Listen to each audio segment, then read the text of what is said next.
Hey everybody, what's going on? Welcome back to the Abnormal Pictures podcast. I'm Steven, that is Christian, and we are back again with another episode in which we're going to be talking about ourselves a little bit. So you guys get to know us and know how we came to be a bunch of nerds. Did you want to start? Yes. Yeah, I guess we'll do this in a comic book fashion. We're starting with our origin stories. Yeah. All right, so basically what we're gonna do in this podcast is we're going to go over what got us into comic books and like the inspirations behind that. I'll jump in first. So I'll be honest, one of the biggest influence on me being such a comic fan would be my uncle. I won't use his name just in case. But my uncle is such a huge inspiration behind that because he himself was a nerd. So I was able to get into that stuff because of him every step of the way. Like I was influenced a lot. I remember in elementary school, I was such a huge Spider-Man fan, which Hmm. I think most kids, that's like their first introduction is Spider-Man. The Fantastic Four movies came out when we were in elementary school as well. Like Hmm. the X-Men movies did too, but I was a lot younger when those came out. So around my time was those Spider-Man. And the Fantastic Four, I was a huge Human Torch fan because of those movies, because this was before I started reading comic books. Like for us, I think you're kind of in the same boat. We got into the movies essentially before we ever got into reading the comic books and stuff. So for me, it was my uncle was a huge influence. Spider-Man was those Spider-Man movies were coming out. They were amazing at the time. And then the Fantastic Four movies gave me a huge inspiration in jumping into oh, Human Torch is so cool and all that stuff. Later down the line, I got into the X-Men, but at first it was Spider-Man, Fantastic Four. But as you know, being a nerd in school, especially those younger years, that leads to some unfortunate bullying that will happen.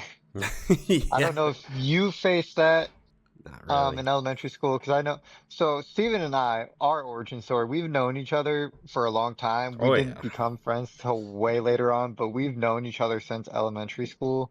We didn't really talk in elementary school. We became friends more in like that middle school time, but we've been friends for a long time. I know I got bullied very badly for being such a huge Spider-Man fan because it was like one of the only things I'd want to talk about is like Spider-Man. I'd always want to watch the movies. So I got bullied a lot for it. And for a lot of people, that would make them, kind of shy away from that. With having my uncle, we all kind of grew up in the same house, my uncle and everyone. So he was always an influence. He was always one of my biggest influences in my life. A lot of the stuff that I like is due to my uncle. So just wanting to be like him, I didn't care. I'm like, I don't care. I love this stuff. This is what I want to, you know, this is the stuff I like. So Spider-Man, Fantastic Four, and then we move later on. We get into video games. I know your start for video games is very different from mine. Oh, yeah. So one of the first video games I seen, I never played it, but I watched my cousins play it was X-Men Legends. Hmm. Now, later down the line, I ended up playing that game, but that was one of my favorite games as a kid. Like I loved X-Men Legends. And then we moved further down the line and we got Ultimate Alliance. That was really my first introduction into playing a Marvel video game. That is what got me hooked. Like Ultimate Alliance is really what got me hooked. And that's when around that time, I think that's when I started going to the library and getting comic books. I would look for any like X-Men comic book that I could find because I believe at that point I was a huge X-Men fan. Still am to this day. We've talked about it. We've had a whole podcast about Wolverine. But yeah, so I would go to the library. I would look for comic books. That's like all I wanted to read. I remember at the book fairs, I think one year I bought an X-Men comic book.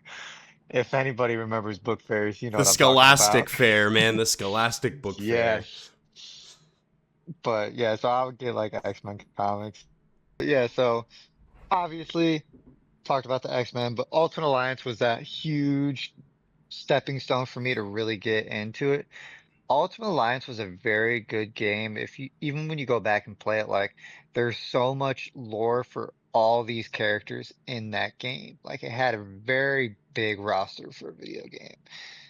And then when Ultimate Alliance 2 came out, I think that's really when I started to follow the Marvel storylines because that game was kind of centered around Civil War, which we have talked about quite a few times as well. So that Ultimate Alliance 2 was focused around Civil War. So that's when I kind of started reading those comic books as well because I wanted to know what was going to loosely happen in the video game.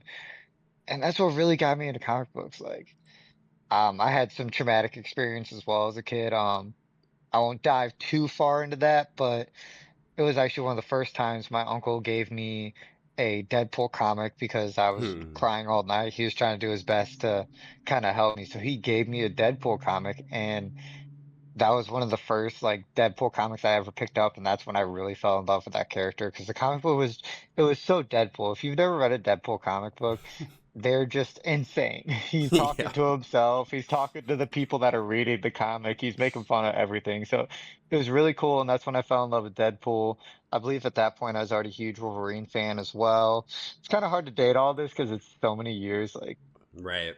We've been fans of this stuff for so many years. Obviously, when the movies came out, it was even better for us because, we're getting more stuff. But I would say outside of like the Spider-Man movies, there wasn't really any huge properties. I mean, the Blade movies did well, but for us, I didn't know anybody that was like, oh man, those Blade movies, those are great movies. It was always, if anybody talked about any of the movies, it'd be those Spider-Man movies. And that's kind of what we had to go off of for a long time. I mean, we got the Ghost Rider movie. That wasn't a huge success. And like I said, the Fantastic Four movies, the first one I would say it was a success because it got a second one, but Yeah. the second one was such a huge disappointment. Yeah. And then X-Men The Last Stand was a dog pile of shit. And then and it's funny because I'm such a huge Wolverine fan because of the Wolverine movies. Yep. But looking back at it, those movies were so bad. But just because like the aura, like Prime Hugh Jackman was the first X-Men Origins Wolverine movie, and had so much aura in those movies, and that's why I became such a huge Wolverine fan, is because of Hugh Jackman, which might not make some people happy, but Hugh Jackman was a huge reason I became such a big Wolverine fan because his portrayal of it was just awesome. Hmm. So that's also why I gravitated towards X-Men over other characters. Like I never really we'll jump into it when you do it, but Spider-Man comics, I had like the reprints of some of the original ones.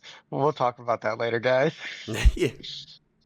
But I had some of those, but I like read them, but they're very short. Like some of those Yeah. original comic books are very short, so like you read through it and you don't really take anything in, I would say.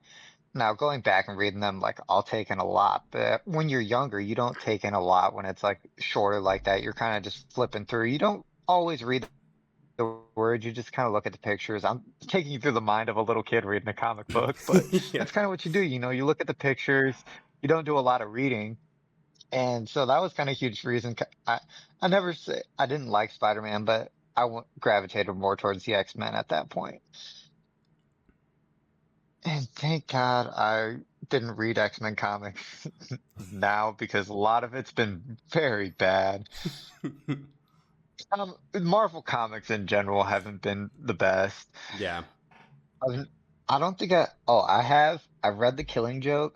I'm thinking of like DC comics that I've read now. Like I read The Killing Joke. I haven't read a lot of DC comics. Obviously, you know the characters, like you know who the Flash is, you know who Right. Superman is. I will never read a Superman comic book in my life. I'm Why? gonna write that on stone. Why? Actually, that's a lie. I have read a Superman comic. I think it was the first issue.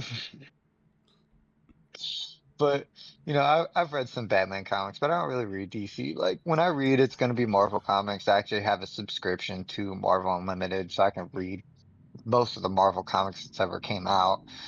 And that's why when we talked about, I went back and read a lot of the X-Men. I'm reading the Civil War storyline again and stuff like that. So it's really fun. Like I said, my uncle is a huge inspiration behind me being such a fan of this stuff, and I wouldn't look back, man. And we got to see the height of this too. Like people have Yeah. seen these Avengers movies, and it brought a lot of people gravitate more towards this nerdy stuff, which has been a great time because a lot of people, not like us, were like secret nerds. Like they liked the stuff, but they wouldn't openly talk about it. And I think that's part of why I got some of the bullying that I got as a kid was just because I was so open. I would openly talk about it because that's who I was. I didn't mind it. I don't know about your experience. We'll find out, but Yeah. I'm gonna let you hop in now. Yeah, of course. Yeah, so for me, my parents are obviously much older, so them and my aunts and uncles it isn't really so much of a comic thing. The most that they got really was the Alan West Batman, which is way before my time, but they would watch that when they were younger. My Adam. cousins are they're pretty big into comics.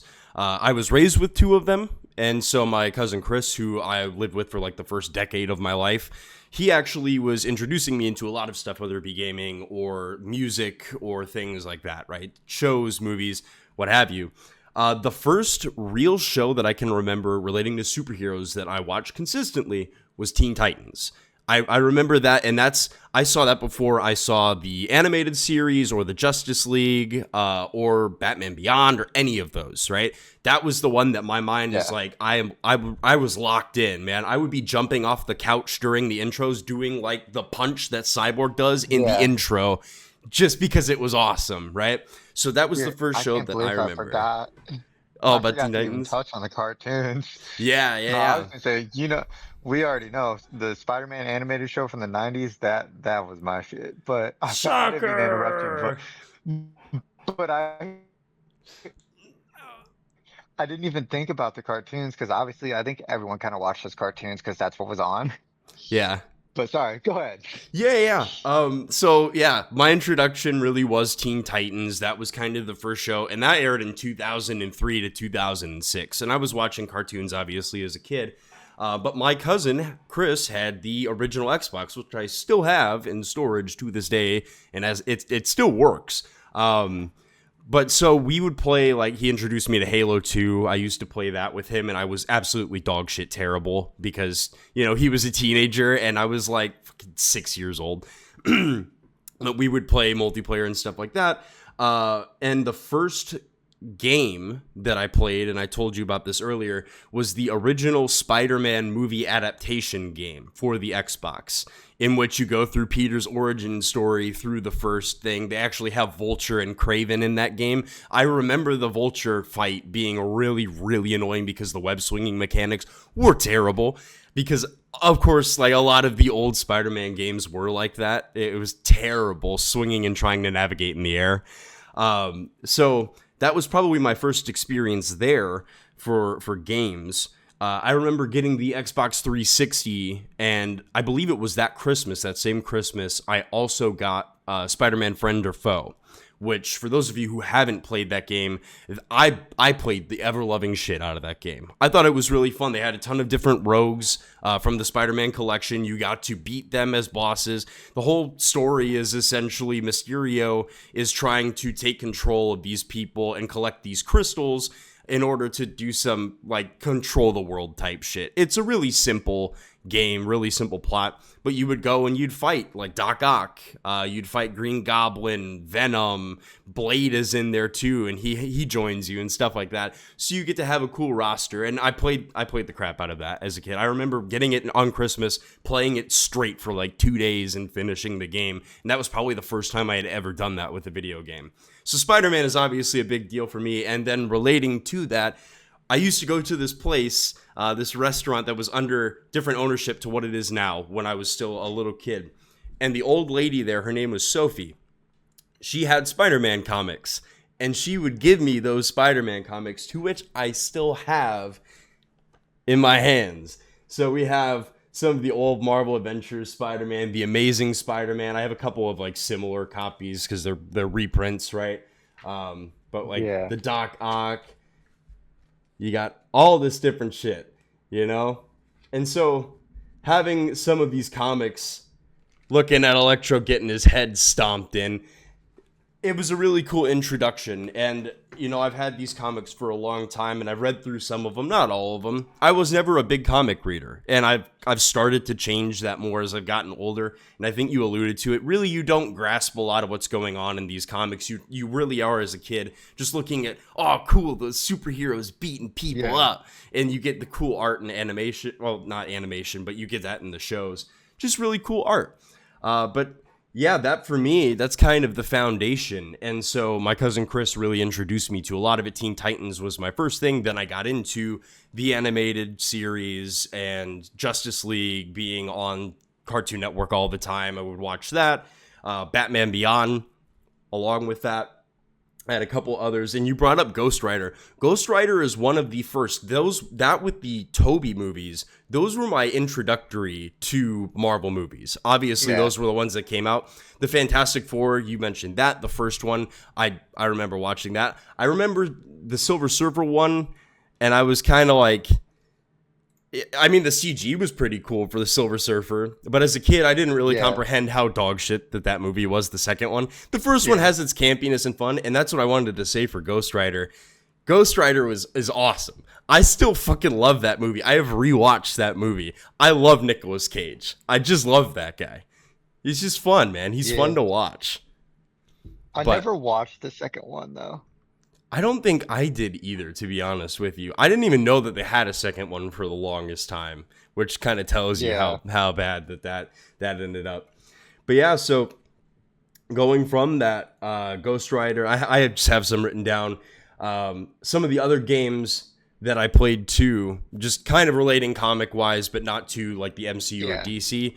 I played the Transformers games. I had like the DS, the War for Cybertron, and then on the Xbox they had the Fall of Cybertron, which was a really cool game, or two games, right? So I used to play like the Transformers stuff. I remember all the Michael Bay movies, which were really fun, even though they have a lot of weird racial stereotypes for the robots in those movies, which is like, okay. But those TMNT, when they did the live action, I didn't really see the 90s one, but the one with Alan Richardson where he's playing Raphael, I had seen those as a kid too. I think that came out in 2014. So I was a little bit older at that point, but it was still a really fun movie to watch. Just as a kid. I'm glad you're bringing some of this. I'm glad you're bringing some of these movies up, because now I'm thinking about like the 90s TMNT, like those movies, like brought up, my uncle was a huge fan. I've watched those with my uncle like many of times. Like those, I honestly think those turtles still look better than the ones we got in the newer movies. Like I don't know what it is, but they just looked so good. Those movies are really fun. If you've never watched them and you're watching those podcasts, shut it off. Go watch those movies and then come back. No, don't have him shut it off. You can finish the podcast first. Let's get our view time up, boys. Come on. But yeah, so there are so many things that will just pop into your brain when you're thinking about like comic related shows and movies and stuff that you haven't thought of. We could basically call this the Nostalgia Bait podcast right now for this episode. You know what I mean? Just going back and looking at those things and remembering. And I have other stuff like, the Batman Arkham trilogy obviously was a huge part of people. I mean, Batman was already massive, right? But those games and going forward and playing those, it was a whole different experience for the gaming world. It really changed the way that, people view superhero games. It really did change everything. But yeah, that and the movies you alluded to when the MCU obviously comes around, and I was 9 years old when Iron Man dropped, right? So as soon as that, 2009, man, it's crazy. And we grew up in the probably what is going to be the best era of the MCU. We got to experience all of that as kids and going into early adulthood. And I'm very grateful that we were here at that time, at that age, to be able to experience it. And it really has been a huge cultural shift in the way that people have seen comic books and shows and movies relating to superheroes. Because yes, you had the animated shows, you had watching the cartoons and things like that, and some of the older movies. Blade was definitely the kind of founding father of making cool shit for superhero Yeah. movies. Blade was the godfather of that. And then you move forward, you get the Toby movies, you get some of the campiness with Fantastic Four and Ghost Rider, and you have the older Batman movies and things like that. We've just from being a kid and people not talking about it, it's kind of followed the same trajectory as anime. Anime took a longer time because it is, over in Asia versus here in the West where we do the comic books and stuff like that. But it's becoming so much more accepted where, Oh yeah. the most that you had Naruto and Dragon Ball Z, and that was if you were in the hood, that was cool. If you were a white kid like me, that was some dumb shit. But I was a huge Dragon Ball Z fan, like massive, growing up, So yeah, that's kind of my origin. I've been to a couple of Comic-Cons, the C2E2 in Chicago. I've been there twice. The first time I went, let's see, I believe all the cousins that I went with were Batman rogues. That's how they were dressed up. And I was Trunks from Dragon Ball Z with the purple wig and everything. And then the second time that I went, I didn't have a costume. I just bought a fucking Deadpool mask.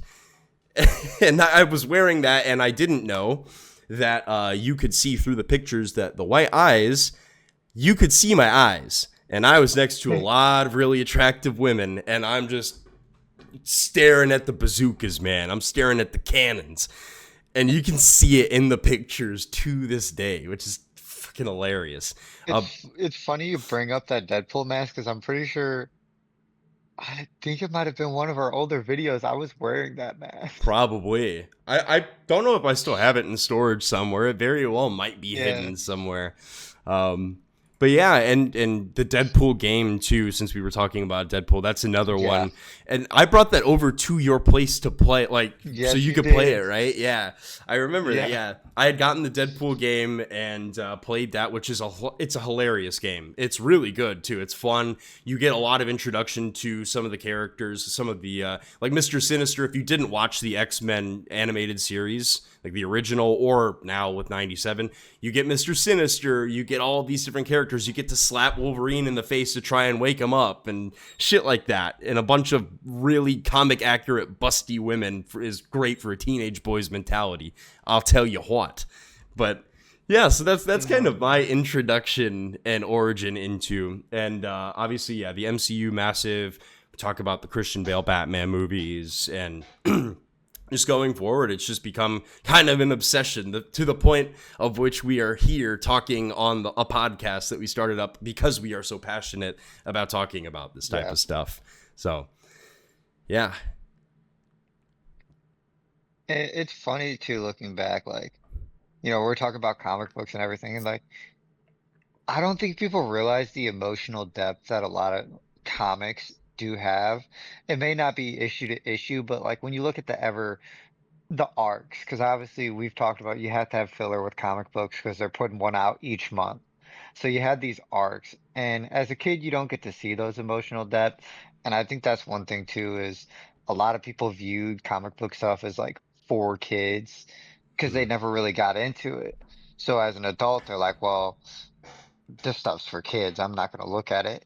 And I think that's the great thing about what the Dark Knight trilogy did. I'll give the Dark Knight its flowers. That was Mhm. huge. Obviously, you brought up Iron Man, kicked it off in 2009, Yeah. which is insane. We got the MCU out of that, and that's one of the culmination of all that, which was Infinity War and Endgame, is some of the biggest movies that have ever came out. If you didn't get tickets to opening night, you were screwed because it was going to be spoiled the next day. And that's another thing too, like comic book stuff, like movies have gotten so popular that like if you don't see it the same day, it is getting spoiled online. Yep. And that's how everything that popular is. Like, for example, I'll use the Marvels as an example. I Mhm. got no spoilers for that movie. Yep. No spoilers whatsoever. And that's because it was not a popular movie. Yeah. Anything that's popular in terms of like TV shows and movies, they get spoiled. And that's how you know you're at the height of of popularity is people are going to spoil it. Whether they're doing it to be assholes or not, I don't know. Some of them are, but that's how you can tell the MCU has reached that different level of popularity. It's just because stuff like that gets spoiled. Like, for example, we've been talking about Spider-Man quite a bit because the Yeah. new movie's coming out. Uh, Dude, that we'll talk about it. We're not gonna read into it, but there's rumors that there's a whole leaked version of the movie out online Yep. right now, and it's beginning to circulate and stuff. Apparently, there was a Doomsday trailer that was Yes. dropped on Twitter. I heard that it was AI though. So it's what I saw, it's very pixelated. But it's showing Hmm. like Sentinels, and it's showing some of the X-Men and like where that fight is kind of going. It's a fight scene. It's not a trailer, but it's supposed to be a fight scene Yeah. from the movie. And it's people are kind of claiming the same way. So a lot of the Spider-Man leaks happen just because, well, let me actually go back. There's a really good example of this, which was Paramount pulling the Avatar animated movie from theaters. And because the people who had access to those files were upset about that, they leaked the whole film online. That was a huge deal, and that happened not too long ago. That was Yeah, I remember that. prior to any of the leaks Didn't the of, guy get arrested? I believe so. Yeah.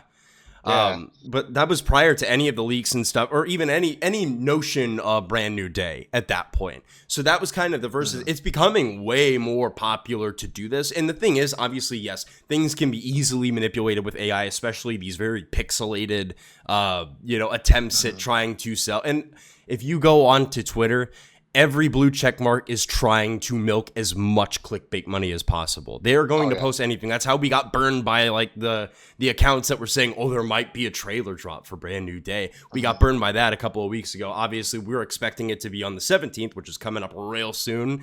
But with that being said, the actual trailer has been leaked, and I don't think it's AI. I've seen it. I can't help myself when I go onto Twitter and I see shit like that. I'm Yeah. gonna watch it.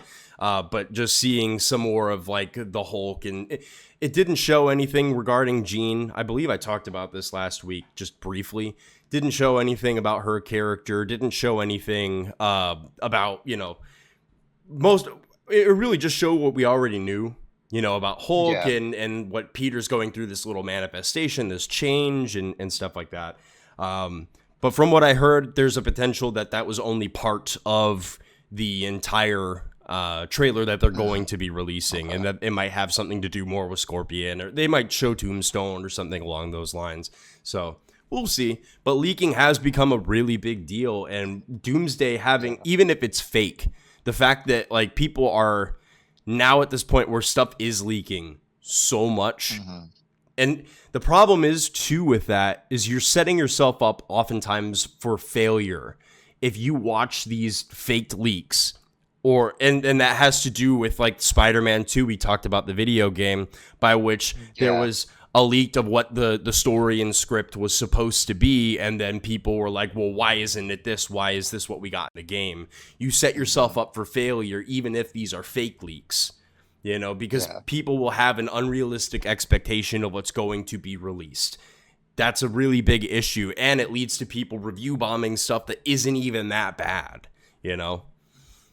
A great example of that would be Doctor Strange in the Multiverse of Madness.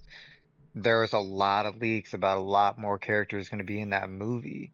So a lot of people expected more. Like there was what Tom Cruise's Iron Man, they were saying Tobey Maguire's Spider-Man, Eric Bana's Hulk. Like there's all these rumors and then it wasn't in the movie and people just bashed the movie. And a lot of the complaints I've seen was about that. Yep. It was like, oh, why weren't these characters in the movie? Like it's like they didn't actually watch the movie. Because I remember I don't do TikTok, but I actually made a TikTok review of that movie, and that was the only time I'd ever at that point made a video on TikTok, and it was a review of that movie. And I'm like, I really enjoyed this movie. Like, I did I too. didn't go in, I didn't go in with the expectations that all those people were going to be in there, but because these leakers are putting that stuff out, I think that's really what made people not like that movie is because like you said, they went in with those expectations. And that's why I'm a fan of what Spider-Man has done. Very little of what's going to happen in the movie. Like they gave you a slight idea. Yeah. If you go in with certain expectations, you're more than likely you're going to be disappointed because, like you said, a lot of these leakers, they're just doing this stuff so they can get clicks and views and stuff. Now you have some that usually give stuff that is correct information. I don't like to look at that because I think it's disrespectful to the product that's being put out. Like people work hard on this. Like you, there's so many writers and people that go into making these movies and they put their hard work into this, and then you have people out here just spoiling it for everyone. Hmm. I'm not a huge fan of that. Yeah. So that's kind of why I stay away from leaks. We've talked about it before. I myself, yes, I have been known to go look and, see what it is and everything. I haven't looked at any Spider-Man ones. I just now today seen about the Doomsday one, but I'm Hmm. seeing that it was AI more than likely. They said one shot looked like it was actually real and everything else kind of looked AI. So I haven't even looked into it. I'm like, I'm not going to waste my time. The Spider-Man trailer, I haven't heard. I've seen so much stuff about Spider-Man. My whole Facebook timeline is just Spider-Man, Spider-Man, Spider-Man. But Yeah. that's also because all I follow is a bunch of comic book pages. Yeah, I'm of the mindset when it comes to these leaks and things. I like we have talked about before. I'm very surprised that Brand New Day has not let on more than you would think. You would think that they would show something with Sadie Sink. You would think that they would show more of the characters that are going to be in this movie or a little bit more to the plot. And from what I understand from those leaks, from those trailers, and what we'll probably get on the 17th is going to give you a little bit more of a notion of what's going on in the story.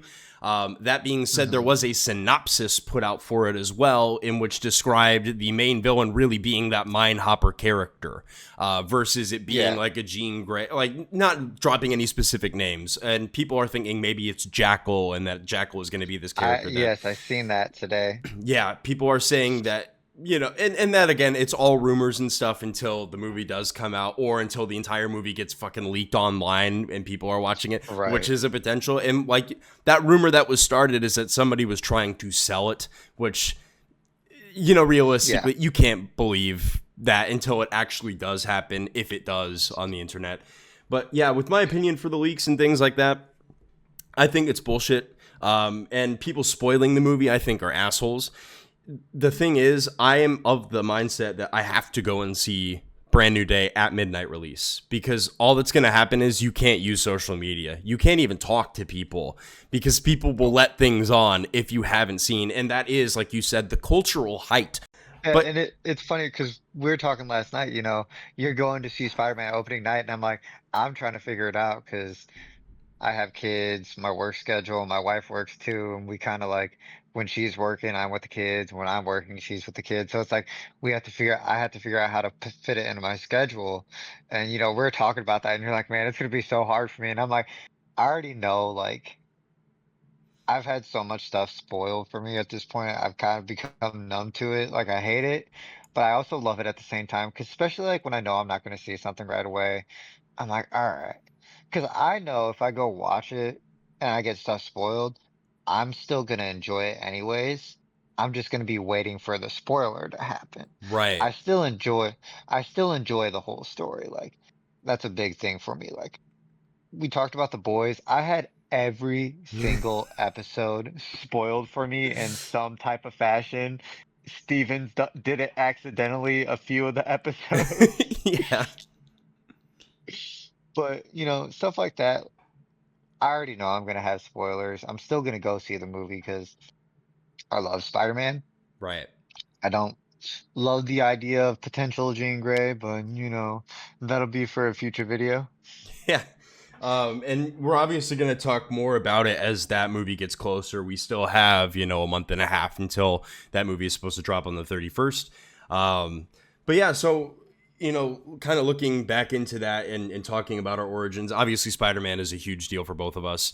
I feel like he really is pretty much the gateway character to a lot of comic book Yep. fans. And it's really cool to see how big of a cultural phenomenon that he is, even with the amount of times that Sony has fumbled the fucking bag with, whether it be the movies or, spin-off movies that they've done for his characters. We talked about Spider Noir and how that's successful. However, things like the villain movies have been fucking terrible in pretty much every single thing that they've done with Morbius. And I mean, Yeah. I don't know, Craven, Madam Web. But I still think, sorry. no, you go ahead. I, I still think back to like Stan Lee, like the way he talked about Spider-Man, he never got tired of telling the story about how he came up with Spider-Man. He's like, anyone can picture themselves behind that mask. Yeah. Like Spider-Man was the guy that you rooted for, and I think that's really what embedded, because anybody can picture themselves behind that mask. And then you bring Miles Morales along, and now you have different nationalities that can picture themselves behind that mask. And I think that's what has really elevated Spider-Man, has let him stand the test of time, is anybody can see themselves behind that mask. And Spider-Man's always been built around struggles, even though they've really overdone it at this point. But Yeah. he was someone that has struggled and he's always rebounded. He's always had a quick sense of humor about everything. There's very few times where he's gone completely dark, like in the Clone Saga. Yeah, yeah, Scarlet Spider, or we talk about Doc Ock when Superior Spider-Man, Yeah, where he takes over Peter's body. Yeah, but I think that's really like Stan Lee said it best. Like Spider-Man is just someone that everyone can picture themselves as, and the fact that the creator that created Spider-Man so many years ago till the day he died was still like so excited to talk about Spider-Man, that tells you the kind of character that is.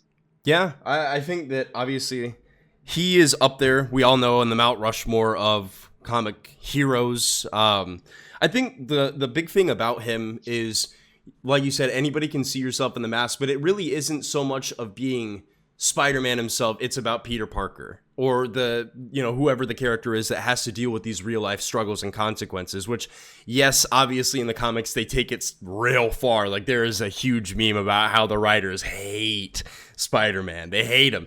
But that being said, when you play like any of the Spider-Man games or you watch the movies in which he's struggling, he's doing the right thing even though he doesn't have the means to do it, which is why I had somewhat of a disagreement with Tom Holland's first three movies, because it really felt like he had no struggle. He was just, Yeah. yes, he had to deal with a couple of like, oh, Tony took my suit away that he gave me and I have to go, and they recreated the image of him lifting up the concrete on his body and things like that.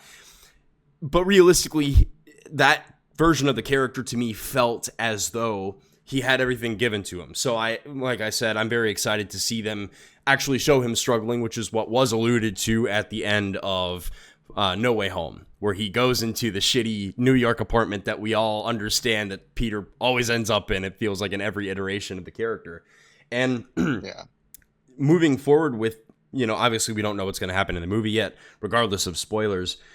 It'll be interesting to see if they either pass off the mantle or if they continue to move him into adulthood for the first time. Because really, this is the first time we're getting an actual full-on, besides Toby, a full-on, like, move forward. Who knows? Are they going to have him become who he becomes in the comics? Is Tom Holland going to play Yeah. that character? Because he said that he doesn't want to. He said that he wants to, when he has his first kid, he wants to be done with acting for Spider-Man characters, or maybe in general. I forget what the exact quote was. So, maybe setting up a Miles character, because we've had the Donald Glover and things like that. We'll see. Yeah. We'll see. Yeah. So, did you want to talk more about our origin stuff, more about kind of nostalgia bait that we've? Yeah, let's jump into it. So I'm gonna kind of talk about like I never played the games, but Spider-Man had so many good video games. Like we talked about a little bit Web of Shadow. Mm-hmm. Uh, I think it was what Edge of Destruction or something, where it was like you played between him and Spider-Man 2099. Yeah, and Noir was there too, I believe. I That didn't was play him. Shattered Dimension. Oh, That was you're right. Shattered Dimensions. That was You're a right. different game. But Spider-Man had so many good games, and I think that's another reason Spider-Man has always just remained so popular, because Spider-Man's almost always had good video games. Like when you go back to the matter of fact, I've seen that there's rumors that the original Spider-Man 1 is getting a remake. A I was remaster just for seeing it. about, yeah. But so we've always had those Spider-Man games. I mean, looking back, you had this Spider-Man 1 and 2. You had the Ultimate Spider-Man game, which was a pretty fun game. I don't know if you ever played that. I played it Mm, a little bit. Like I said, we had Web of Shadow, Friend or Foe. I remember wanting that game so bad, but as yeah. a younger kid, I didn't get a lot of video games, which is why I didn't get into video games until a little later down the line. But Web of Shadow, which is still one of my favorite Spider-Man stories, and I would love to see it adapted into a movie one day. Hmm. And Andrew Garfield. Yeah, we'll see if they move forward with him or Toby in any capacity, because obviously there's been rumors since No Way Home came out that they might do some alternative version because we have the whole multiverse deal. We'll see. And speaking of shattered dimensions, did you know Neil Patrick Harris voiced one of the Spider-Mans in that game? No. Yeah, he was actually one of the voices of Spider-Man in that game. Weird trivia fact that I just popped up in my head since we both like How I Met Your Mother. Yeah. But yeah, there's Shattered Dimensions. There's just so many good Spider-Man video games. And while I never played them, I'm big on watching like playthroughs on YouTube. Hmm. There's a lot of people that like I've watched so many different iterations of Spider-Man games played. And then I actually got a PlayStation because of the Insomniac Spider-Man game. Before it even came out, I bought a PlayStation because I knew it was coming. Yeah. And I pre-ordered that game. I got a physical copy and I got a digital copy. And then the physical game also came with a digital code. So I technically bought the game like three different times Yeah. because that's how much I was excited for that game. Now, the game that came out before that I was super disappointed in, though, was the Avengers game. Yeah, the Avengers definitely collapsed on itself. I think the problem is when you're taking such a massive IP like that and it doesn't. First of all, they didn't update it as much as people would have wanted it to continue to get Yeah, updates being a live service game. There were some things that were added, but it was kind of a slog. But a lot of people just didn't like the gameplay style, and I can understand I that. was one of those. Yeah. It was very hard to play that. Like, I kept getting destroyed whenever I'd play as the Hulk. Like, I just kept getting destroyed. I played as Kamala a lot in Yeah. that game because that was the only character I was good with. Yeah, it definitely that was a really unfortunate one because there's so much potential with an Avengers Oh, yeah. title. But that's the same thing. Speaking about relevancy and video game, superheroes, Batman is in the same category as Spider-Man, where all of his games, except for post mortem Batman, in that universe Yeah. with the or what was it, the Bat Family video game, which Oh, was the not DC, received well. what was it, DC Knights or something like that? Yeah, it was the Knights or some crap like that, which people did not like. I didn't even play the game, so I couldn't really tell you, but I know it wasn't received well. But that's the thing. I think this actually relates to Superman a lot because Superman hasn't had a game. He's supposed to be, the icon. How has he never had a video game? Yep. I don't understand. It's the same thing with the Flash. I think that both of those characters you could do really cool games, and they are popular enough that they will sell regardless whether it's a great game or a mid game. You're still going to sell a ton of those. But I think that's a big reason for a lot of Superman decline in terms of popularity. That and then the character assassination with Injustice and this and that, the other thing. And Yeah. the same thing with Wonder Woman. They absolutely, every iteration of Wonder Woman that's not in the main line is a bitch. And everybody hates her. And it's just like, but I think having those games has done such a service in continuing to push the popularity of the characters. Yes, Spider-Man and Batman are the faces. You can talk about the Mount Rushmore. You can throw up Superman's supposed to be there. He's lost popularity. It's starting to come back now, obviously, due to James Gunn. And we did have the Snyder movies, whether you like them or not, which. But to be Yeah. fair, speaking of nostalgia, a lot of people are really big into those Snyder movies. A lot of people really did enjoy those. Whether or not they actually like the DC property, which we can talk about, the cultists, the Snyder cultists, who don't really care about the DC property. They care much more about Zack Snyder himself and Yeah. him being a director than anything else. And that's why they want to see James Gunn's DC fail. But those movies did get a lot of people into, especially the newer generation to us, because when those movies came out, we were already, you know, getting into adulthood, right? But for kids, seeing Batman in his cool ass armor fighting Superman, that's something that obviously a lot of kids can be excited about. So Yeah. Oh. And you know, it's funny you bring up the Zack Snyder and James Gunn thing. I'm pretty sure they're friends in real life. They are. I believe they are. Yeah. Yeah, so that's like crazy that like all these like Zack Snyder like cultists are like they want James Gunn to fail, but I'm like Zack Snyder and James Gunn get along. They just have different visions. Like we talked about, I think visually Snyder makes amazing movies. Everything outside of that, hey. I think the big problem is, like I said before, Zack Snyder tried to make Watchmen for Superman. He tried to do the same type of style and formula, which doesn't, to me, it's not compatible with the character of Superman or that universe. That being said, I also think that he was not real well researched into the comics. He picked up a couple of different comics, and I believe one of them was The Dark Knight Returns. That was one of the big ones that he used as a reference, obviously, for Batman versus Superman. Yeah. But when it came to like Man of Steel, there were a lot of very unbecoming things for Clark in which he did not feel like the Clark Kent of the comics. He never felt like a big blue Boy Scout to me, you know, where his entire goal was to save. And part of that to me is also the color grading, because the suit looked a lot more blue and red. And to be fair, if it wasn't supposed to be like the introduction of the character, it felt very cold to me, but it was a cool suit. You know what I mean? Yeah. I think that was the problem for me for most of the Snyder movies, was just that it felt a lot less true to the characters and much more like he was trying to make his own.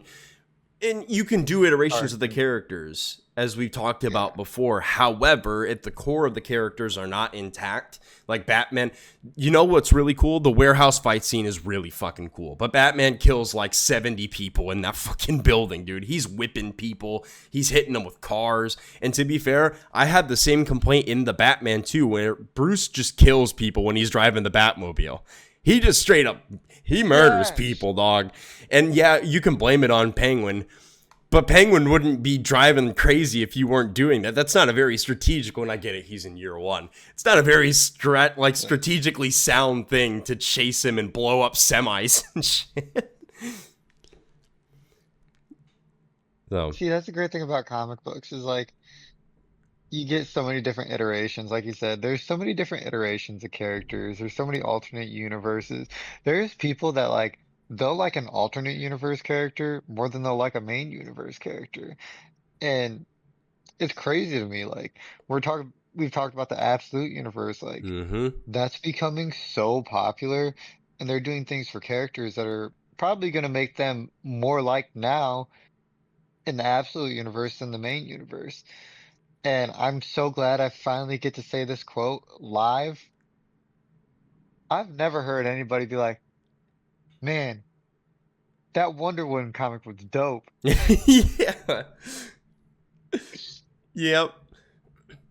Yeah, Wonder Woman has an inside joke between us. She has been through the ringer, man, and she's supposed to be. She was the icon for women who liked comic book characters, but they really just tanked this shit out of her character in all forms of media. And the thing is, like, I didn't mind the first Gal Gadot movie.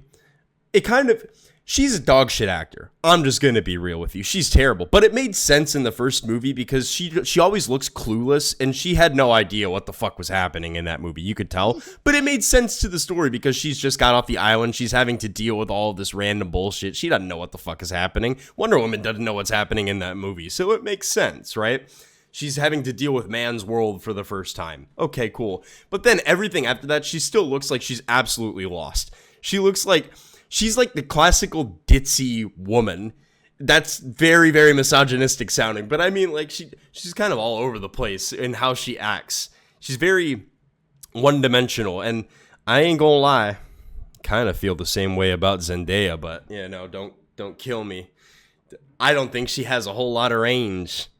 I'm just gonna keep it real with you. You haven't watched Euphoria. Man, I I can't wait You to want to go and see watch a bunch of fucking random sex and weird shit going. I don't even know. There's craziness in that show, from all I've heard. it is, but Zendaya has range. Oh my God. Well, she hasn't shown it in shit else. Just gonna Well, keep it real. yeah, she definitely has it. But anywho, back to the comic book. So I'm not gonna lie, I was very turned off because of Snyder from DC movies. So I've never watched the Wonder Woman movies. Hmm. I've vaguely watched the Aquaman movies. I didn't watch Shazam or Black Adam. Yeah, I did see Black. I saw both. I didn't see the second Shazam. The first Shazam is I didn't really see that fun. either. I really like the first Shazam. It's not like the best movie ever, but Zachary Levi is freaking awesome in that movie. He plays being a Hmm. kid so well when he's big and broad and like he's just having a good time. You can tell he really enjoyed it. I think that's one that you should check out. Granted, the second movie was absolutely the moment that The Rock was introduced was the moment that all of that just went out the fucking window. It was done. Because, first of all, he wanted to be Black Adam, but he didn't want to appear in the second movie for Shazam, which is specifically what the character, like the second movie was designed in order for Black Adam to be the antagonist. But Yeah. The Rock wasn't doing that shit. I believe he backed out of it. And that's Hmm. contractually because he is not allowed to lose. He is in all of his movies. He is not allowed to lose fights, except he can lose if it makes him look decent or something like that. It's written in most of his Yeah. contracts. I think that's why he did the Smashing Machine. Yes, in order to try and break that kind of stereotype of what he had. He had a meteoric rise, and being in all these different movies and everywhere. He was like the top dog celebrity for a while. I think people got burnt out with him to a certain extent. And the thing is, he just plays the same character in all of the movies pretty much. He just plays The Rock, you know? And I actually did like Black Adam mostly for Hawkman and Dr. Fate. They were real. I Dr. heard they Fate. were very good. Whoo, Dr. Fate was really cool. He was doing the type of shit that you saw Doctor Strange doing against Thanos. He was doing some crazy mystical shit, and I loved it. I thought it was really cool, the fight sequences with those characters. Pretty much everybody on that Yeah. team that they had was really cool. And Hawkman just wanted to go belt to ass with Black Adam the whole time. He had beef with that man. They would square up a lot. They squared up like 3 times in that movie. Even when they were working together, they would start to fight each other. But there are some enjoyable things with those movies. The problem is, again, you were kind of disenfranchised with Zack Snyder just in general for DC, right? A lot of people were already dropping out because of that. A lot of people were in your boat where it's like, okay, well, the Justice League movie was a fucking wash, and Yeah. people were begging for the Snyder version, which was better. And I did sit through the freaking 5 hours or whatever it was to watch it, and there were better parts I in did it. as well. There were better parts. I thought that they did a lot better for Cyborg. They had much more of him in there, and he was much more important to the story. So was Barry. As much as I hate Ezra Miller, and I think he was dog shit, and he never should have been Barry Allen, they made him a lot better in the Zack Snyder cut of the movie, especially the ending. He was pivotal to the ending of that story. Yeah. But that obviously is a little bit different than it was in the original movie. So... Mhm. Yeah, DC to me, I actually do prefer DC in general to Marvel, and that's just because of the characters. I think that the Justice League is really badass. I think you can pretty much do anything with Batman, and Batman is just gonna mog most of Marvel except for Spider-Man. I'm sorry. Just gonna throw it out Eh, there.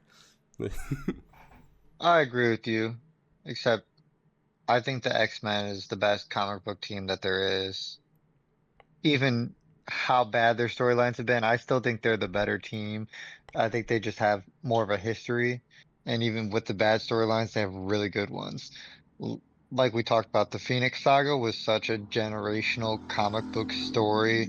And then you had Days of Future Past, which was huge. There's just so many huge X-Men storylines, which is why I fell in love with them. Is they had so many good storylines, and obviously the X-Men '90s cartoon was huge Right. and so huge that we ended up getting a rethink I'll say retool. I wouldn't say it's a reboot because they definitely have references to older stuff that has happened. But we have the X-Men 97. We're getting season 2 so soon here. Mm-hmm.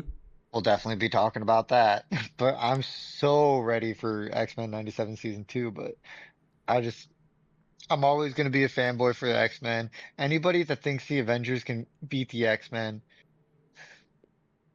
come on. Yeah, we already caught a glimpse of that when Rogue and Captain America went at it in the show. It didn't end very well, dude. Didn't end very well. Yep, just whipped that shield into the fucking hills, man. Gone. Yeah, But I was I gonna think that's say, always been one thing for us too. Sorry, I keep interrupting, but you've always been more of a DC person. I've always been more of a Marvel person. We've definitely gotten into arguments about it before, yeah, because back when we were arguing about it, Marvel was definitely they were the superior one. DC's definitely having their run right now, and I'll give them that credit. I never wish bad on DC though. That was the thing. A lot of people are like, I like this company, the other company sucks. We're not going yeah, to talk right. about that company. I'm not like that. Like, that's so dumb. Like, you want other stuff to be good, so you have other stuff to read. And Yes. for a long time, Batman was really the only thing you could read from DC. Like, you had the other characters, but they weren't written well. Like, Superman hasn't been written well in God knows how long. And like you mentioned, that's partly because they did Injustice, and people like that version of Superman. I wouldn't say they like that version of Superman, but they're like, this is the version of Superman that makes sense. Yeah. I'm like, I get it. Part of the reason I hate Superman is because he's such a pussy, but that's besides the point. No, I mean, when it comes to, and I wanted to, before we go into Superman a little bit more, talking about the X-Men, you being a big fan of them, I think the big problem is that the movies were absolutely botched. And I think a lot of people are turned off to the X-Men as a Yeah, result of a lot of those movies being botched. Um, the whole timeline of the movies makes zero sense. We all know that.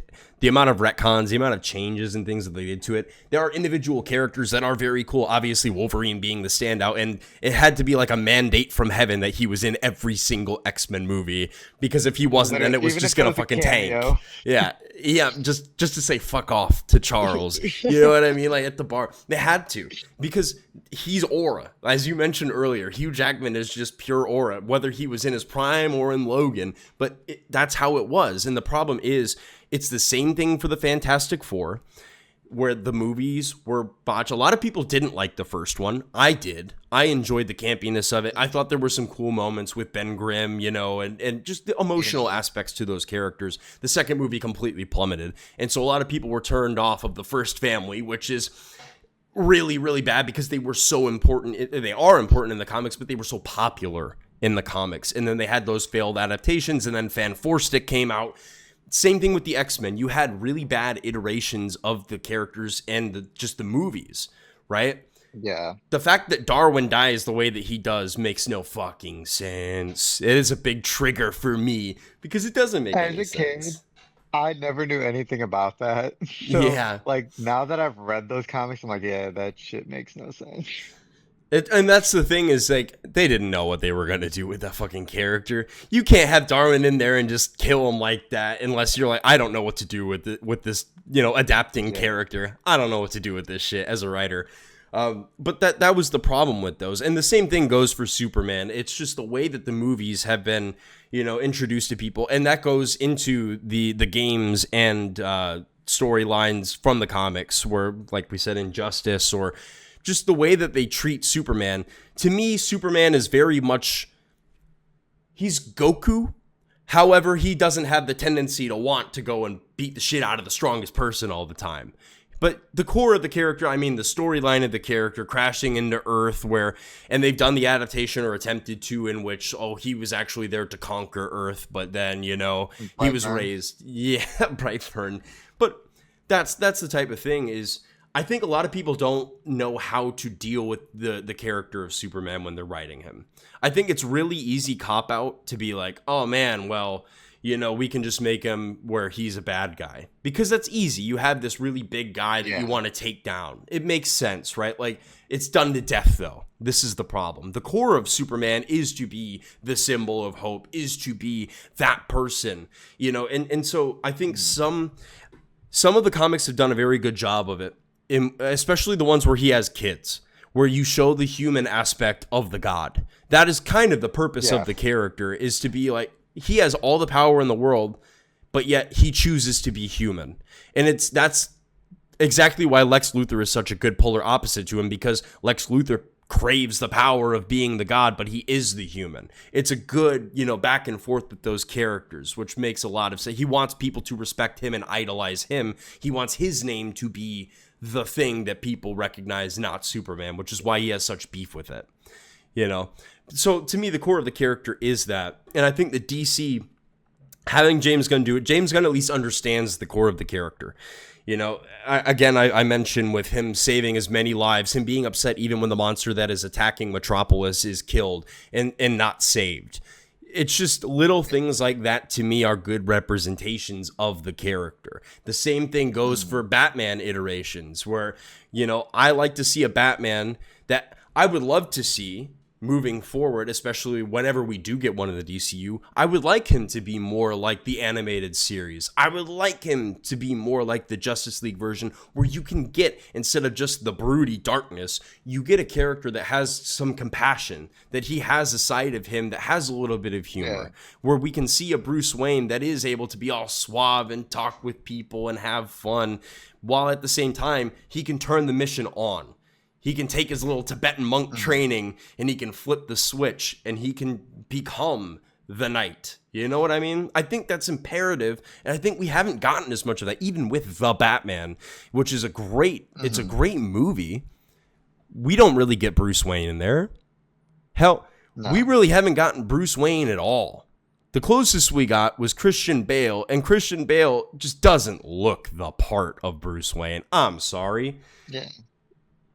But that's the thing. I think it's just the core elements of the characters haven't been translated over well, especially for DC, which is why their movies have struggled, versus Marvel, in which you have Robert Downey Jr. was made to be Iron Man. The same thing for Deadpool. Ryan Reynolds, made to be Deadpool. Wolverine, yes, comic accurate Wolverine, we get it, sure. Hugh Jackman was born to be Wolverine in those movies. And that's why he was always so imperative, and people wanted him, the studio wanted him to be in every single movie so that people would go to watch those movies. The fact that in Days to Future Past, he was the main character in that, it just shows you. But what really, you brought up the X-Men franchise and everything. What really frustrates me about the X-Men franchise was Days of Future Past was the perfect movie to set up to fix every mistake that they made, and they immediately went into making more mistakes after that movie. I'm like, yep. but also there's a huge thing between Fox and Marvel and stuff. And I think that's had a lot to do with a lot of the stuff that was going on at that time, because they wrote the Fantastic Four out of the comic books for a while because the issues that they were having with Fox. So the Fantastic Four took a hit comic book wise. They weren't writing good X-Men stories, and it all had to do with rights issues. And I think that's something that's helped DC, is they don't have those rights issues that Marvel had. Because I think everything kind of under the Warner Bros. Umbrella for DC, right? The comics and the movies? Yes, I believe so. Yep. Okay. So thankfully they haven't had to deal with that issue, but I know the X-Men dealt with that, the Fantastic Four dealt with that. Basically anything that was owned by Fox, they kind of gave issues with in the comics, and then the movies suffered because of it as well. I mean, we got a very horrible Fantastic Four movie that no one watched. I still have yet to watch it because I refuse. We got the X-Men trilogy that they had most recently with Jennifer Lawrence leading the X-Men as Mystique. I'm not watching that shit. No offense to Jennifer Lawrence. Great actor. Enjoy her very much. I'm not watching her as Mystique lead the X-Men. That's stupid as hell. Yeah. Yeah, I wanted to say something too, because it made me think of it. Paramount Plus has been approved by the federal government to get Warner Brothers now.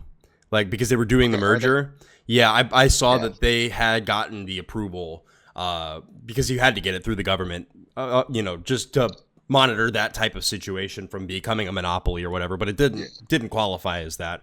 So Paramount Plus now has the UFC, and they will have Warner Brothers and all of DC. So Okay. yeah, Well, because I know, didn't Netflix put in a bid to buy HBO Max, which was like kind of under that umbrella as well? I believe so. Yeah. There's a lot of these companies are merging, which I think could be a decent thing. I think the problem that I have right now is that you have so many different types of comic media that are spread apart into different platforms, and it makes it inaccessible for a lot of people. Disney Plus Yeah. merging with Hulu and also getting those old Marvel, like the Daredevil Netflix shows, and conglomerating that to one place is something that I'm really Yeah. appreciative of, because you only have to pay one subscription for that. Everything is in one directory. And Hmm. that's probably what's going to start happening on the other side for DC as well. Granted, a lot of those are in one place, but there are still bits and pieces that are spread apart, different platforms that Yeah. you have to I pay. know I know Yep. Prime's got quite a bit of DC stuff as well. Yeah. Yeah, so I think, to me, having content that's spread out between all these platforms, it makes it inaccessible for people. So as much as Yeah. I don't like the idea of every company owning all of these other companies and all the content, like, I also do like the fact that we're probably going to have less services as a result of that, where you don't have to pay for all these subscriptions. Things will be under one net. And that's kind of the thing. It makes me think of TV bundles. I think we're just going in the same route as what purchasing TV bundles Yeah. is like at this point. Yeah, we're at that point in streaming, which is completely different when it was the Wild West and Netflix was kind of the dominant force out there. No longer the case. Hmm. Yeah. Yeah.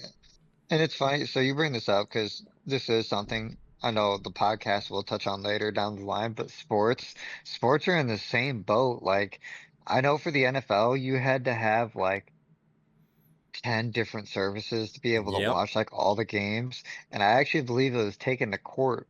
Roger Goodell had to go to court because Yes. of all the stuff. I know basketball is the same way because we watched playoff basketball. I watched it on Peacock as well as I watched it on Disney as well because through ESPN, Yes. I believe it was. Yeah. Because so there's so much stuff. Like it's very hard right now. Like you said, for comics, but as well as sports, it's the same boat. Like it's so hard to be able to actually watch and consume everything. I think the biggest telltale sign that it was a real problem was the Miami Dolphins and Chiefs playoff game that was exclusive to Peacock, where you had to buy a subscription to watch the playoff game. Yeah. Well, it's always been like that. Peacock's had exclusive football games for years now. I mean, I don't remember it being, because it was the Chiefs and the Dolphins. I don't remember it ever being Yeah. a playoff type of situation where, I mean, it wasn't accessible on their own television network. It was only on Oh, the it wasn't even on streaming the network. service. Yeah, Oh, that's what I'm saying. That happened when I was still in Houston, and I remember being on the pizza station, and I had to, like, I couldn't watch the game, and it yeah. was a couple of years ago. But that's the problem, and the NBA is just as bad, if not worse. Man, they have that shit Mm. spread all over the place. You can't even watch a whole series on one platform. Like I said, I watched between like Disney for ESPN because I didn't feel like going to ESPN app. Um, and all the other stuff. It's crazy, and it's funny that it relates so much to comics as well, just because of it's so hard. Like Marvel Comics, I'm thankful that they have their Marvel Unlimited, and basically all their comics are in one place, which is really nice. I don't know if DC has something like that too. I believe that they have Um, something similar. I think they have a subscription service that gives access to a lot of their comics. yeah, I wish there was one site where you could just go to read any comic, any manga, like ma I don't even think I said that right. Anyway, we're Manga. just gonna ignore that. Manga. There we go. But I just wish there was a place you could go where you could read all that stuff. And I believe there used to be a website for that, but I think it got taken down or something with the ownership happened. You know how that stuff works. And Yeah. if people watching this. They know how that works. And it sucks because I want to be able to read, like, I would love to be reading the absolute lines right now. I can't. I'm not paying for another subscription. Right. I made my choice and I'm gonna stick with it, but it sucks because I want to catch up on that stuff. And we have a whole podcast dedicated to nerdy stuff now, and it's like, I got to do homework, and it's like I can't do all my homework because there's stuff I'm not gonna be able to look at. Yep. And the inaccessibility has actually led to a resurgence of piracy, which is what companies don't want to happen.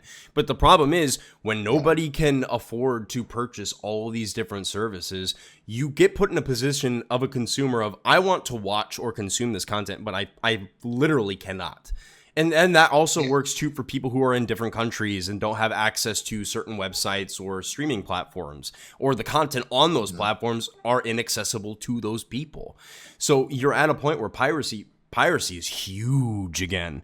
I mean, and we're talking about leaks and stuff like that. Man, people are out here immediately after a movie is released, either they have access to the digital copy somehow, or they're selling, or not selling, but putting on like Pirate Bay, the rips from the movies where you can go and watch the movie. And people are doing it with cams, like they're going in and recording, which is why it's become such a big deal, especially for these bigger movies like Spider-Man or for Doomsday, for Avengers level stuff. You're talking about spoilers, man. People are going and putting the whole movies released onto Twitter. Like, I've seen full movies released on the platform, which is crazy. But that's kind of the point Yeah, that and we're at. and it's like that stuff gets taken down usually pretty quickly, but you can save stuff like that in a matter of seconds. So it doesn't matter if you take it down. If enough people see it, it's just going to keep spreading like wildfire. And it's unfortunate that it happens, but like you said, in part it's due because it's so hard to have access to everything. Not everybody can afford to shell out all this money to be on all these platforms, to see all this stuff. Thankfully, for the most part, I'm able to keep up with everything outside of comics, which I mean, it's really hard to keep up with comics because you have so many different things going on at once. I know you watch a lot of recaps of like the Absolute, what's going on with the Absolute and everything. Yeah. I hope you can't hear that. But there's stuff like that. I'm thankful that there's people that dedicate themselves to like doing stuff or like that for people where they put out like, reviews of the comic and everything. I know I've gone and watched it. I know you've gone and watched it. It's really nice that we at least have that because it is very hard. It is an expensive hobby to be a fan of comic book stuff. It really is. Because you want to get action figures, those cost a penny. You want to get the comic books, those cost 2 pennies. And then you want the movies, which is at least they come to streaming services after a certain amount of time. Right. Yeah, and I'm still grateful. We were almost at the point of movie theater extinction, and I'm very, very glad that that isn't the case. Because even the fact of the matter is, yes, it's more expensive to get tickets than it used to be. A lot of theaters do like one day a week. Like for us, it's over here, it's Tuesdays where you can get a cheaper, like a half price ticket to go and see a movie. But to have the access to at least do that, and that's the problem is when you have movies that are direct to streaming, you have to pay for that platform in order to get access to it versus being able to go in, again, a conglomerate source where you can just walk in. I want to watch this movie. I want to watch this DC movie. I'm going to watch this Marvel movie. I can do that in a theater, right? Having stuff direct to streaming, talk about the TV shows, talk about, the Marvel TV shows or the DC, like the Penguin on HBO Max, stuff like that, having the access to having an actual movie in a theater or to have something on a television, right? Instead of a streaming service so that you can purchase the bundle and you can watch different things. We just don't have that anymore because TV is going in the same direction as like Blockbuster. It's going further and further away from people watching consistently TV, except for really things like sports or news. A lot of shows are going direct to streaming now. So I will talk about a little bit of homework that I'm in the process of doing for Miss Marvel. Okay, yeah, we could talk about that. Yeah, so I'm going in to watch Miss Marvel, and that's so that I can catch up with like the other Marvel related movies. I have to watch I will sacrifice my mental sanity to watch Carol Danvers. It's okay. I'll do it. Fuck Brie Larson. Anyway, but yeah, so going into this and what I've seen so far, I believe I'm on episode 5. This to me is in the same category, again, as Spider Noir or Wonder Man, where it is a very cultural centric, or, you know, it's a very stylistic decision in the way that they are making the show. So to me, I appreciate that. I appreciate that in any capacity. When people are talking about doing adaptations for characters, for like representing other cultures and people, I'm completely okay with that, because I'd rather have those type of characters like Wonder Man or like a Kamala Harris. Fucking Christ almighty. Anyway, to have Miss Marvel, and to have representation without having to change another character or make a token version of a character. This is the problem that I have with a lot of different characters that they've done this with. For like, we talk about Miles, he was originally a token version of the character, but they've given him substance and given him culture and given representation to people and made him his own type of deal. But there are a lot of token characters. We know that. There are token characters that they put where they just race swap or gender swap. To have actual representation with an original character from the comics going forward and doing that, I will always have respect for, and I encourage that. I encourage that versus just doing a token. I feel like it's lazy to do, a token version of a character. I think it's a disservice to people. And it always leads to controversy on social media of like, well, why are you taking this character and just making them from white to black? I think the real argument shouldn't be like, it should be a big deal. People should be upset about it because there are characters that deserve representation that we're not getting. So to have this, I just wanted to touch on that. I think that's very important. Yeah. I will say she's Muslim, correct? Yeah, Yeah, she's so Muslim. Faith has a friend that is Muslim. It's like one of her best friends.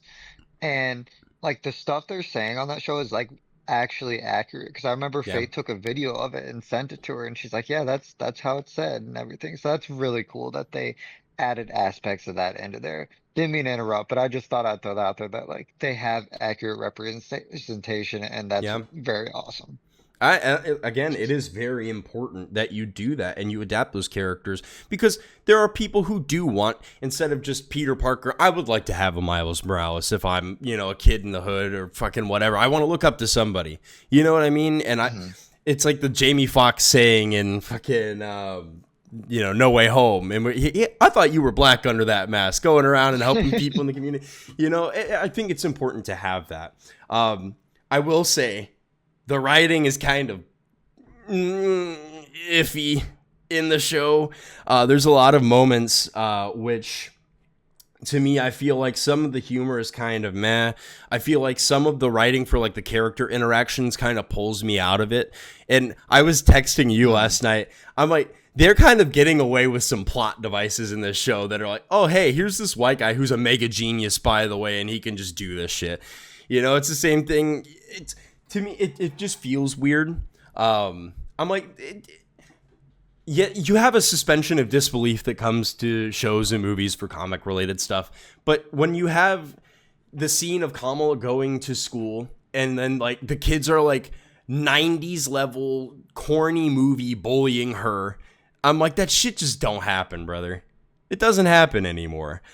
Yes, bullying happens, but it's not like, oh man, these two girls are gonna go like in front of your locker. It just doesn't exist. But that's kind of it for me, for the writing stance on that. I feel as though it's like a millennial has written this in some aspects. Like there's some millennial fucking, going to school type of situations.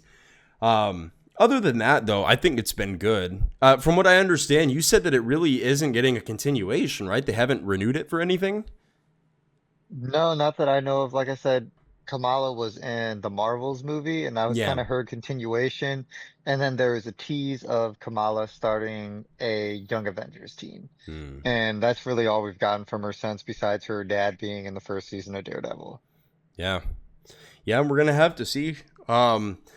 I'm obviously going to finish it up, and I'll continue to go down the path of the Marvels, and kind of get some idea of the stuff that I've missed on it. But I did want to throw it in there. I think it is important to have that type of representation for these characters. And I think there are so many characters that could be pulled and could be done well in service of representing other communities that already exist that they haven't done. You know, I think that I encourage the same thing with Luke Cage. When Luke Cage came out, I thought it was really cool to get, you know, he is from Harlem. You know what I mean? And he is the icon of the pillar of the community in a lot of the comics, right? He is a really important character to Harlem in the same way that obviously now Miles Morales is seen as that. But to have an adaptation of those characters and give representation from characters from the comics, again, I've said this before, we need more Spawn. I want some more Spawn in my motherfucking life, right? But there's dude, Spawn would be awesome. We had a Black Lightning show, didn't do extraordinarily well. What about Static Shock? We haven't gotten anything with Static Shock in years and years and years. There are characters that you can take and do these things with. And I think that should be kind of a priority. But also, too, you want it to be well written. You want these characters. The problem is when you set out to make something and you can care about like the representation of the characters they have. However, if it's written poorly and it isn't received well, then you're never going to get another iteration of these characters. And luckily, we're going to be getting more Luke Cage, but Luke Cage wasn't received exceptionally well. But we can go ahead and end it on that note. I know that the kids are getting a little rowdy over there. A little bit. But yeah, so thank you everybody for watching the podcast once again. Hopefully we will have a trailer for Brand New Day on the 17th in these next couple of days. Then we can go on a little tirade about that. And I hope to God they show me a little bit more. I hope that they give me a glimpse of Jean Grey just so I can rub it in your face. Yeah. But we'll see. But yeah, thank you everybody for watching. That's all from me. Hey guys.